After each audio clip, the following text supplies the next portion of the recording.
আমি এখন flight lieutenant মরহুম মোহাম্মদ তৌকির ইসলাম বিডি 10182 জিডিপি এর সংক্ষিপ্ত জীবন বৃত্তান্ত বর্ণনা করছি। ফ্লাইট লেফটেন্যান্ট মোহাম্মদ তৌকির ইসলাম 9 নভেম্বর 1997 তারিখে রাজশাহী জেলার বোয়ালিয়া থানাধীন সপুরা ছয়ঘাটি গ্রামে এক সম্ভ্রান্ত মুসলিম পরিবারে জন্মগ্রহণ করেন। তার পিতার নাম মোহাম্মদ তহুরুল ইসলাম এবং মাতার নাম মোসাম্মদ সালেহা খাতুন।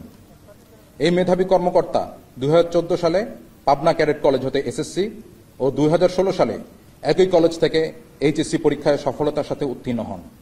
তিনি 2020 সালে Bangladesh university of professionals BUP থেকে বিএসসি এরোনটিক্স ডিগ্রি অর্জন করেন।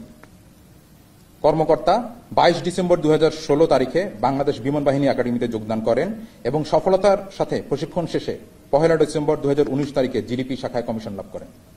তিনি চাকুরিকালীন সময়ে বিমান বাহিনীর বিভিন্ন ফ্লাইং স্কোয়াড্রন যেমন 15 স্কোয়াড্রনে পাইলট, 35 স্কোয়াড্রনে স্কোয়াড্রন পাইলট এবং অ্যাডজুটেন্ট হিসেবে দায়িত্ব পালন করেছেন।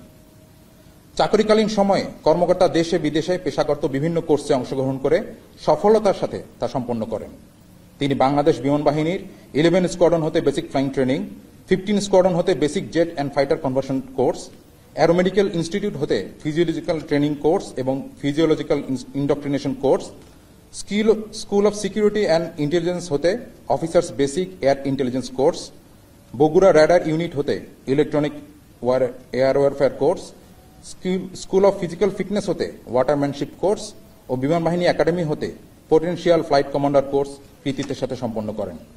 এছাড়াও তিনি অতি সম্প্রতি ভারত হতে operational in training aerospace medicine fighter course সফলতার সাথে সম্পন্ন করেন।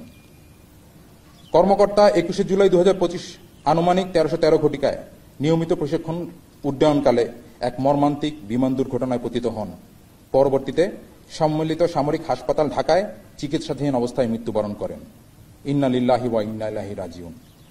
মরহুম কর্মকর্তার কমিশন চাকুরি 5 বছর 7 মাস 21 দিন এবং মৃত্যুকালে তার বয়স হয়েছিল 27 বছর 8 মাস 13 দিন। মৃত্যুকালে তিনি মা বাবা, স্ত্রী এবং অসংখ্য গুণগ্রাহী রেখে গেছেন। বিমান বাহিনীতে তিনি অত্যন্ত সততা, নিষ্ঠা ও দক্ষতার সাথে তার অর্পিত দায়িত্ব ও কর্তব্য পালন করেছেন। আমরা তার বিদেহী আত্মার মাগফিরাত কামনা করছি এবং মরহুমের শোক সন্তপ্ত